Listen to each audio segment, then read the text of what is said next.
Salut à tous, bienvenue dans cette nouvelle vidéo d'aujourd'hui, samedi matin. C'est situation de crise. Crise avec mon employeur. Et voilà, il me manquait plus que ça. Je crois que j'ai coché toutes les cases possibles des emmerdes qu'on peut avoir. Il me manquait celle-ci. Et ben voilà, c'est fait. Donc, je vais vous en parler aujourd'hui. Qu'est-ce qui se passe exactement, quel impact sur ma vie, et puis qu'est-ce que j'envisage pour la suite, et puis surtout comment élucider pas ce mystère, mais comment trouver une solution à tout cela, parce que là c'est un peu le pompon. Donc je vous parle de ça immédiatement. Alors avant toute chose, quand j'ai commencé à comprendre que ça allait un peu dégénérer, comme d'hab, c'est la prise de beaucoup d'informations, des choses négatives, des choses qui me font poser beaucoup de questions, des remises en question. Voilà, donc je pense que la première des choses, enfin c'est pas que je pense, la première des choses que j'ai fait, et j'ai pris une sage décision, c'est de prendre du recul, un peu, de souffler, de ne pas réagir sur le coup de l'émotion. Donc je vais vous expliquer ce qu'il en est exactement. Pour vous rappeler un petit peu d'où j'arrive, au cas où vous tomberiez sur cette vidéo totalement par hasard, il y a de fortes chances. J'ai créé un food truck en 2014, tout s'est super bien passé. Alors d'ailleurs j'ai créé le food truck en partant de zéro, zéro pognon, mais vraiment zéro pognon. Donc ça j'en parlerai dans une autre vidéo. Donc j'ai créé un food truck, tout s'est bien passé au bout d'un certain temps. J'ai voulu évoluer mon activité et j'ai ouvert un restaurant que j'ai ouvert post-Covid. J'avais le projet avant, mais bon, ça va plus avec le Covid, etc. J'ouvre le restaurant, on était 3 dedans, tout se passe pas trop mal. Je décide du coup d'embaucher du personnel. J'embauche du personnel. Un mois après, grève, manifestation, saccage, incendie, 6 incendies devant mon restaurant. Bref, la totale, émeute. Je suis en plein centre-ville, j'étais en plein centre-ville d'une ville réputée pour ses mouvements sociaux. Voilà, je ne rentrerai pas dans la discussion à ce sujet. Et j'étais directement, mon resto a été directement impacté négativement. On n'a pas pu travailler pendant de longues semaines. Les fournisseurs ne pouvaient venir, les employés ne pouvaient pas venir. C'était la merde totale. Donc on va dire que la jauge de stress était montée à son maximum. Plein de choses à régler pour moi, pour mes employés, pour la banque et tout ce qui en découle. Donc voilà, j'ai terminé en faillite. J'ai perdu mon restaurant, mes économies, le peu d'argent qui me restait. Voilà, j'avais pas de salaire, donc galère. Comme tu es entrepreneur, tu n'as pas le droit au chômage, ce qui était mon cas. Donc grosse galère. Ça a eu un premier impact émotionnel sur moi. Première crise d'angoisse sont arrivées à ce moment-là. J'en parlerai aussi. Ensuite, j'ai dû trouver un job immédiatement, parce que donc quand tu sais que tu arrêtes, tu es obligé d'arrêter, mais tout ce qui est administratif, ça continue de courir. Mais pendant ce temps-là, t'as pas de salaire vu que ta boîte elle tourne plus. Donc j'ai pris un job. J'ai eu une sorte d'opportunité via une connaissance pour travailler chez un prestataire du groupe Orange. Voilà, ça s'est dit. Mais c'est un prestataire, ce n'est pas Orange directement. Je ne donnerai pas le nom de mon prestataire non plus, bien entendu. J'ai pris un job, je suis donc VRP multicarte en CDI. Donc en gros, pour faire simple, c'est le pire contrat qui existe en France, je crois. C'est-à-dire que vous n'avez pas de salaire minimum, pas de salaire fixe, rien, zéro, que chi, nada. Tu n'es payé qu'à la prime. Tu ne fais pas de contrat. Donc moi, des contrats de raccordement sur la fibre optique, que ce soit pour le particulier ou les professionnels, tu n'es pas payé. Si tu n'es pas payé, tu ne cotises pas au chômage, tu ne cotises pas à la sécu et tout ce qui va avec, forcément. Donc ça, c'est à prendre en compte. Alors là, il y a un âne sous le pont de la 4 voies. Non mais, je sais pas si vous allez le voir, il y avait un âne, un truc improbable. Décidément, il m'arrive des choses improbables. Du coup, bah voilà, donc si tu travailles pas, t'as pas de salaire.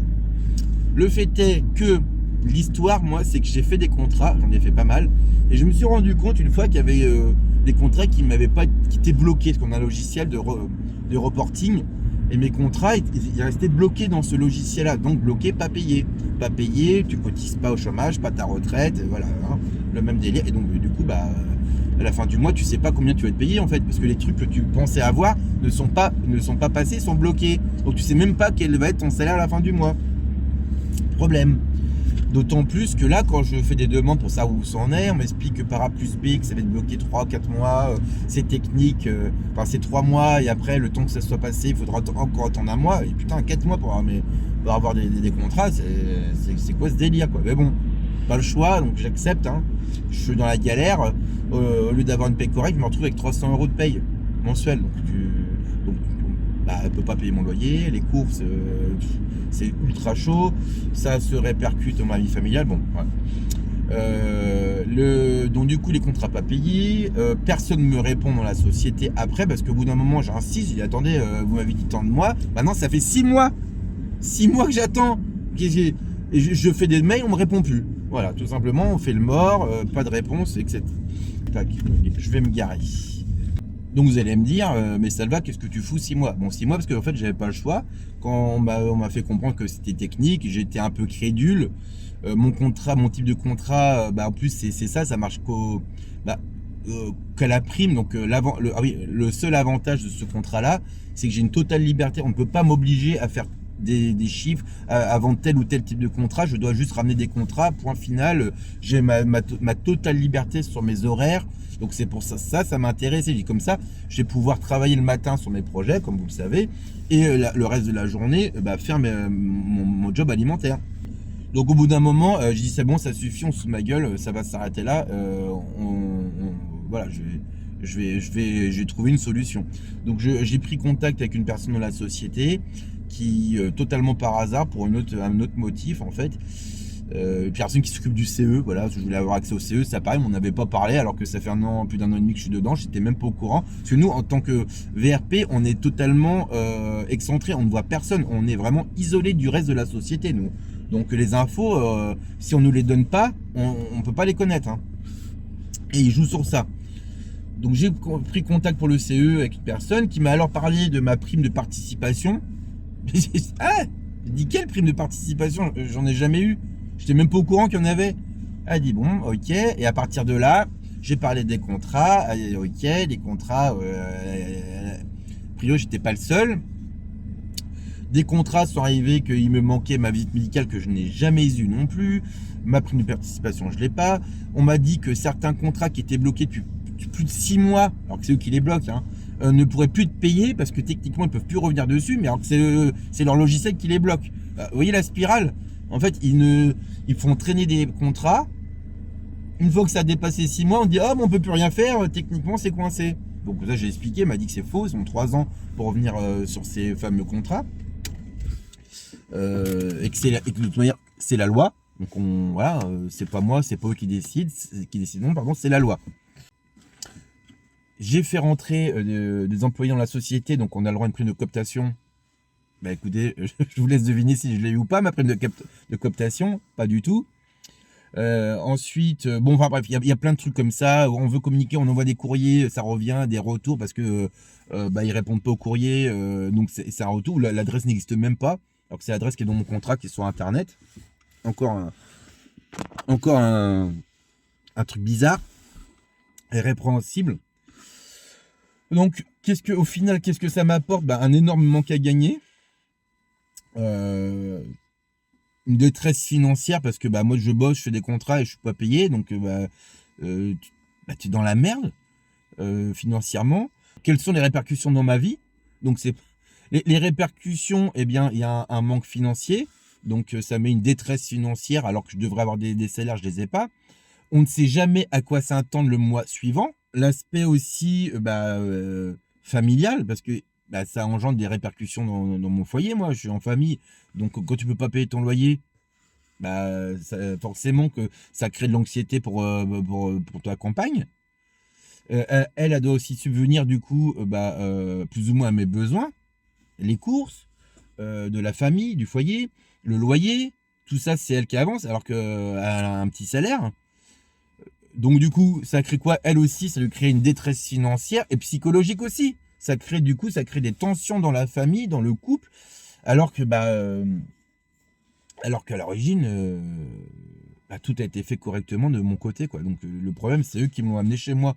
Vous voyez? Après, on va me dire, je suis responsable, c'est moi qui ai choisi d'aller dans cette société-là, et ceci, cela. Mais au final, c'est bien eux qui aujourd'hui foutent la merde dans ma famille, dans ma vie, dans mes finances. Parce que ça crée un découvert, des agios. Bon, voilà le package complet, en fait. Le package complet, je rigole, mais c'est plutôt nerveux. Et le dernier aspect, psychologique, il y a une répercussion immédiate sur mon état d'esprit, sur mon état psychologique. Ça te met dans encore de l'anxiété supplémentaire, un état de stress, parce que tu sais pas à quoi t'attendre. Et pour enfoncer le clou, qu'est-ce qu'ils ont rien trouvé de mieux à faire? C'est de m'envoyer un email où le titre de l'email, c'est mise en garde. Alors, putain, je reçois ça, je dis qu'est-ce que c'est que ce truc-là encore? Donc, je reçois ça. Faut savoir que juste avant, comme j'avais pas de réponse à mes questions, personne me répondait avec mes histoires, où étaient mes primes, etc. J'ai fait un email. Je ne savais même pas qui l'envoyer. J'ai envoyé à la responsable RH. Le lendemain, donc déjà j'ai pas eu de réponse. Hein. Le lendemain, je reçois un mail de mon directeur avec cette mise en garde où là, il m'explique que moi j'ai des taux d'annulation anormaux. Donc 25% alors que la moyenne c'est 5%. Oh, effectivement là pareil, putain, je dis qu'est-ce que c'est que ce bordel, qu'est-ce que j'ai fait comme merde et tout.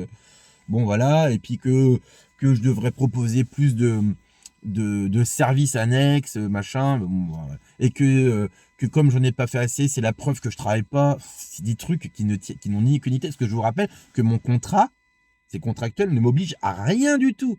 Je n'ai aucune obligation de faire tel ou tel type de contrat ou de vendre des services en plus. Bon, je ne vais pas épiloguer sur les services, mais bon, c'est des services. Donc, est-ce que le client en a vraiment besoin?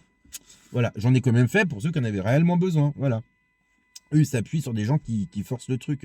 Bon, enfin bref, c'est autre chose.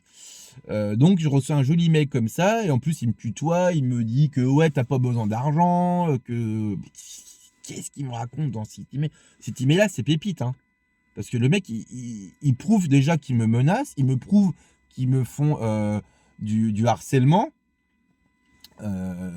Il l'écrit noir sur blanc. Je comprends même pas leur délire, en fait. C'est tout simplement c'est des billes supplémentaires pour mon dossier. Mais bon, ça te met quand même un coup quand tu reçois ça. Je me suis rendu compte en plus que c'était faux ce qu'ils mettent. Donc typiquement là, ils se basent sur un taux de 25% d'annulation. Ouais, ouais, c'est vrai. Il me met un tableau en dessous en plus où j'ai toutes mes stats, hein. Donc il le sait ce qu'il écrit là. Sauf que mon taux d'annulation est de 3,4%.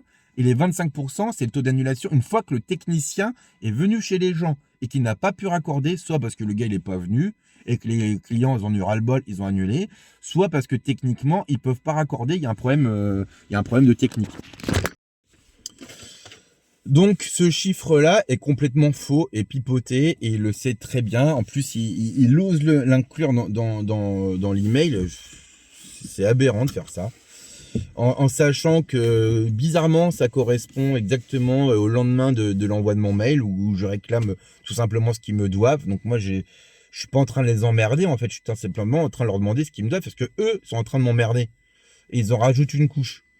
J'ai pas laissé la caméra là, pardon. Il y a le volant, donc je vais remettre ça par là. Terminé. Pas terminé d'ailleurs.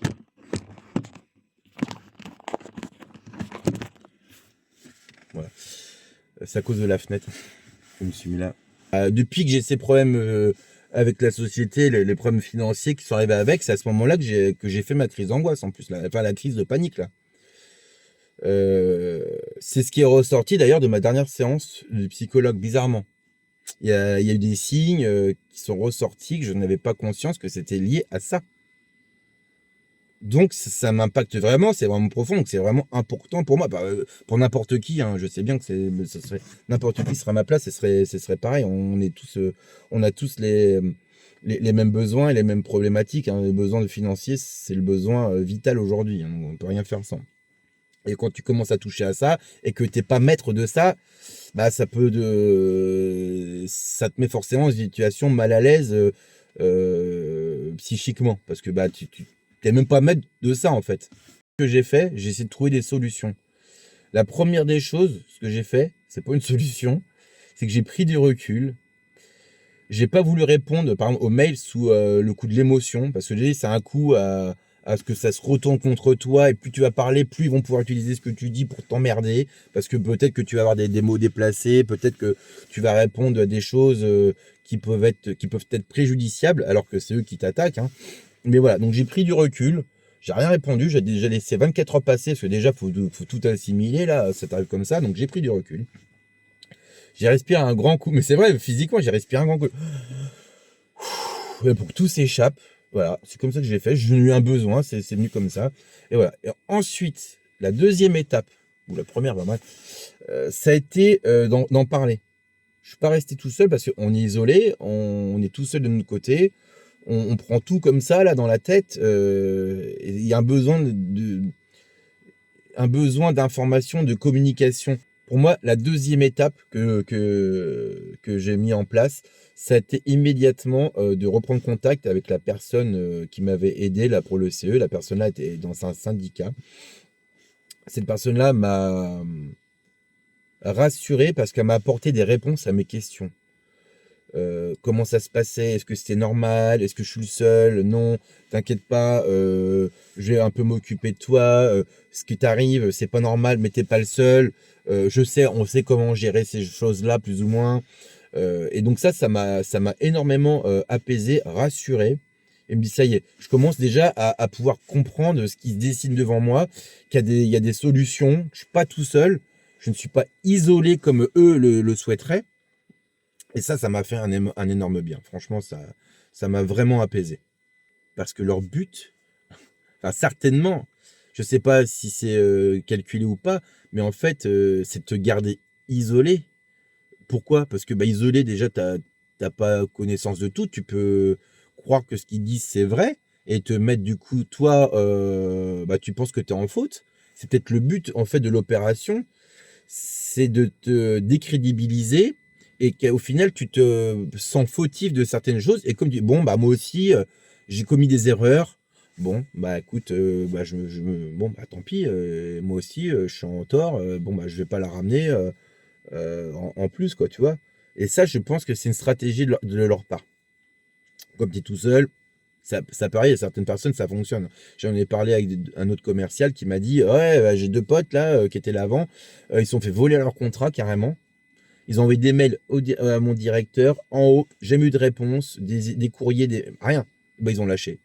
Ils ont quitté, ils ont démissionné, ils ont lâché et ils ont laissé leur pognon, hein.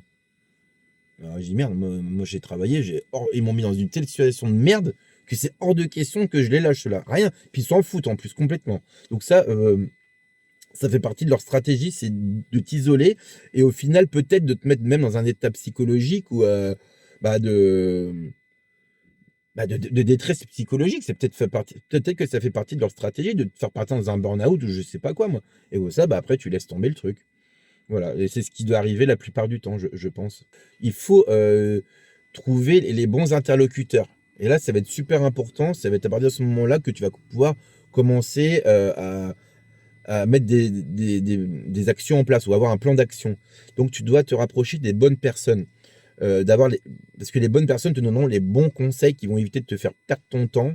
J'ai cherché des personnes qui étaient engagées dans la défense des salariés. Donc du coup, bah forcément que la déléguée syndicale, bon, hein, elle est bien engagée là-dessus. Donc je me suis rapproché d'elle, qui m'a donné beaucoup de conseils, qui m'a elle-même conseillé de me rapprocher, et ça peut être pas mal, de mon assurance et de ma protection juridique, chose que j'ai fait immédiatement.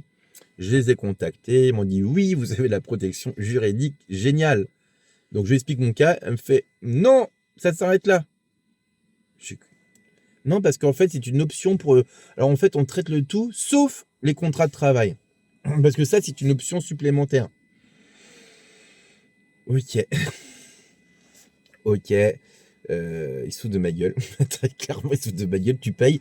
Et en fait, tu apprends que le jour où tu as besoin, il manque un truc. Et pourtant, tu payes tous les mois pour une protection juridique. Bon, enfin bref. Mais voilà, je passe à autre chose. Elle me dit cependant, ok, on va faire un geste pour vous.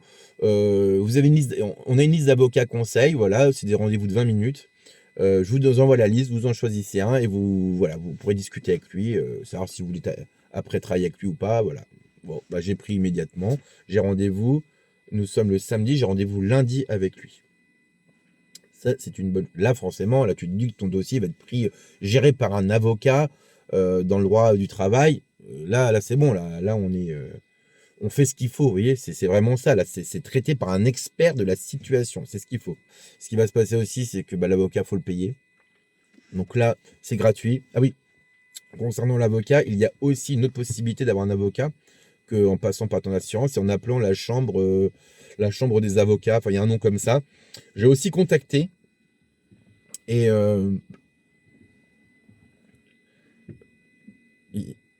putain, c'est de la merde. Il y a aussi la chambre des avocats ou enfin un truc comme ça. Je les ai contactés et du coup j'ai le droit à un rendez-vous conseil de 20 minutes aussi. Donc je l'ai aussi pris ce rendez-vous-là parce que c'est pareil, l'avocat que vous allez avoir, tu as des bons, tu as des moins bons, faut vraiment qu'ils défendent. Et là, moi j'ai des dommages à intérêts parce que vu que j'ai des primes et que mes primes sont très aléatoires, s'ils se basent sur des montants comme ils ont fait me payer 300 balles, qui se basent là-dessus, je vais pas aller loin quoi. Donc, avoir un bon avocat, c'est intéressant, en voir plusieurs, vu que tu as des consultations, enfin, je sais pas si on dit une consultation, des rendez-vous de conseil. Je sais que si tu dois payer, ça va être dans les 30 balles, à peu près. Ça peut valoir le coup, c'est pas énorme.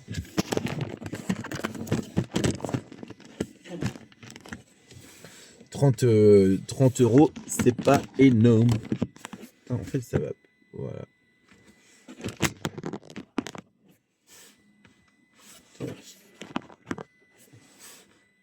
Mais un coup, on me voit, un coup, on me voit pas. Ensuite, ce que j'ai fait, c'est que bon, je l'ai fait pendant, mais en fait, j'ai conservé tous les écrits. J'ai essayé d'avoir le maximum d'informations qui venaient de tout l'entourage de gens qui travaillent là, sans leur expliquer forcément le problème, hein. J'ai essayé tout ce qui était en relation avec mes problèmes, j'ai essayé d'en parler aux autres, savoir de tâter le terrain, si c'était déjà arrivé à d'autres, etc. Donc j'ai des communications, j'ai des écrits qui disent oui, et qui ont d'autres problèmes identiques, voire pire pour certains. Donc ça, j'ai conservé. Il faut absolument des écrits. Et il faut réclamer des écrits, hein. Si typiquement, parce qu'on m'a proposé un rendez-vous téléphonique avec la responsable RH, m'a dit demain à 16h pile, vous m'appelez. On m'avait prévenu qu'ils t'appelleront au lieu de t'envoyer un mail. Ça n'a pas loupé. Bon, j'ai appelé à 16h pile, personne au téléphone, je laisse un message sur le répondeur, on m'a jamais rappelé. Mais si j'avais eu la conversation au téléphone, j'aurais très bien pu l'enregistrer. C'est pas légal, hein, mais en tout cas la retranscrire à l'écrit. Vous allez voir, c'est pas pour utiliser le vocal, hein. C'est pour la retranscrire à l'écrit par email et lui transmettre suite à la discussion en disant voilà, suite à une discussion de ce jour par téléphone, nous avons vu tel point, vous m'avez dit ceci, cela, voilà. Il faut l'envoyer, c'est une tracée. Parce que si cette personne ne répond pas, c'est qu'elle accepte. Si elle n'accepte pas, vous répond en disant non, machin, c'est pas vrai. Et là, du coup, on entame une discussion. En tout cas, il faut avoir un écrit. Très important, très, très important de garder un écrit des communications téléphoniques. Enfin, ce que je viens de vous expliquer, il faut le faire. Ils pourront jouer là-dessus. Parce que eux, ils peuvent très bien dire un email, par exemple, ils peuvent dire non, je ne l'ai pas reçu. Si vous n'avez pas d'accusé de réception dans vos mails, par exemple, on peut dire qu'ils ne l'ont jamais reçu. Vous aussi, vous pouvez dire la même chose. Vous n'avez jamais reçu leur mail. Il n'y a qu'avec Outlook, je crois, ou peut-être des extensions en Gmail qu'on peut le faire. Mais Gmail de base ne le fait pas, par exemple. Donc Outlook peut être une solution aussi. Donc avoir des écrits, avoir des preuves, c'est ultra important. Imprimer les documents, car moi, dans mon espace perso RH, j'ai mon contrat, j'ai mes avenants. Bizarrement, on va dire ça comme ça, mes avenants ne sont plus accessibles. Erreur 404, inaccessible. Voilà, quand j'en ai parlé, elle m'a dit oui. La personne du syndicat m'a dit oui. C'est très étonnant que ça disparaisse, mais pareil, vous n'êtes pas le seul. Pour qui, pourquoi? Voilà, je sais pas, mais c'est pas normal en tous les cas. Donc, très important d'imprimer votre contrat, imprimer tous les documents nécessaires. Vous imprimez tout, vous gardez tout. Tout ce qui est numérique, ça peut sauter, hein. Voilà, la preuve, moi ça a sauté bizarrement. Donc, ça c'est un conseil que je donne pour le coup. Ça peut être valable pour tout dans la vie, je pense. J'attends vraiment le retour de l'avocat pour savoir si j'ai d'autres pistes, d'autres choses qui ne vont pas. Lui faire lire mon contrat aussi. Peut-être qu'il y a des erreurs dans le contrat, je n'en sais rien. Mais s'il veut jouer à ça, on va jouer aussi, puis on va aller au bout des choses. Faut que la pression se retourne. Je l'ai dit, ils ont voulu mettre la pression pour que je m'écrase, pour que je me barre, je sais pas quoi. Bon, là, la pression se retourne. C'est pour ça que je reçois un mail. Je pense que j'ai reçu un mail de mise en garde. C'est pour mettre la pression de mon côté. En fait, oui, je l'ai eu, mais maintenant, ça peut se retourner contre eux. Donc, c'est important. Enfin, la dernière chose que je mets en place pour vraiment être tranquille, j'ai mis en place une veille, en fait, de recherche d'emploi. Parce que va falloir penser à l'après. Plus vite je m'en occupe, plus vite c'est un souci que j'aurais pas à gérer, à penser en temps voulu. C'est-à-dire que là, j'ai remis à jour mon contrat LinkedIn, mon CV, j'ai tout ça sous le coude, ça y est, c'est remis en ligne. Je suis pas en demandeur, mais j'observe les annonces. On ne sait jamais s'il y a un poste qui pourrait me convenir, je saute dessus. Voilà, parce que je ne sais pas ce que ça va donner, moi, mon histoire d'entreprise. Peut-être que il y aura une rupture de contrat. On ne sait rien, mais bon, il faudra bien penser à travailler à côté. Je peux pas vivre sans boulot, quoi, sans finance. Et à ce sujet du travail, en parallèle, ça m'a forcé à prendre un autre job à côté le matin. J'ai dû en parler dans une autre vidéo, mais j'ai pris des missions de marchandising et de la mise en rayon de certains produits à 5h du matin, à 5h, 5h30, et aussi du montage comme on dit, d'étage, du montage de rayonnage pour des événements, donc pour les chocolats de Noël, voilà, j'ai pris ça aussi. Donc en plus du job, je fais ça aussi parce que je veux m'assurer d'avoir un minimum, en fait, parce que je suis sûr de rien, donc j'ai pris ça en plus. Voilà.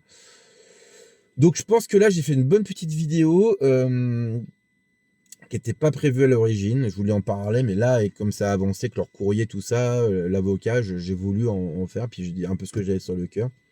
Parce que ça aussi, je sais très bien que ça arrive à d'autres personnes. Il y en a plein qui le vivent, c'est une merde comme ça au boulot, là.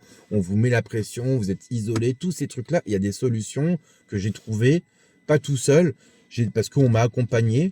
Donc, ce que je retiens, moi, perso, la première chose, c'est déjà de prendre du recul immédiatement, parce que ça permet de relativiser, d'en parler avec des personnes, soit qui sont dans la société, qui sont là pour aider le personnel, justement, typiquement les syndicats. Je suis pas syndiqué, mais ils sont là pour ça, et c'est vrai que c'est une grande aide. J'étais patron, moi, voilà, syndicat, c'est pas un truc, voilà, je t'ai pas emballé par ça, si vous voulez.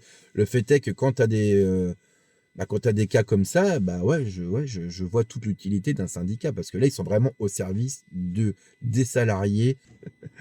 Et j'espère que j'espère que ça vous arrivera pas. Et que si ça vous arrive, voilà, vous avez quelques pistes à travers mon expérience. Voilà. Décidément, j'ai bien fait de faire des vidéos, parce qu'il arrive tellement de choses dans ma vie en ce moment que il faut apprendre à rebondir. Et garder le sourire, c'est important. Ça fait du bien.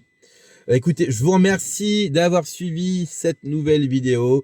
Je vais bien entendu vous donner des news de ce qui va se passer, où je vais être, si je passe au tribunal ou pas, ou j'en sais rien, peut-être que tout va se calmer avant. J'aurais préféré faire une négociation à l'amiable, bien entendu. À l'amiable, c'est important. Mais bon, vu leur raisonnement, leur mentalité, j'en suis pas trop persuadé, moi, que ça se passera comme ça. Donc, on verra bien. N'hésitez pas, si vous avez vécu ce genre de mésaventures, de commenter. On partagera s'il faut là-dessus, on communiquera.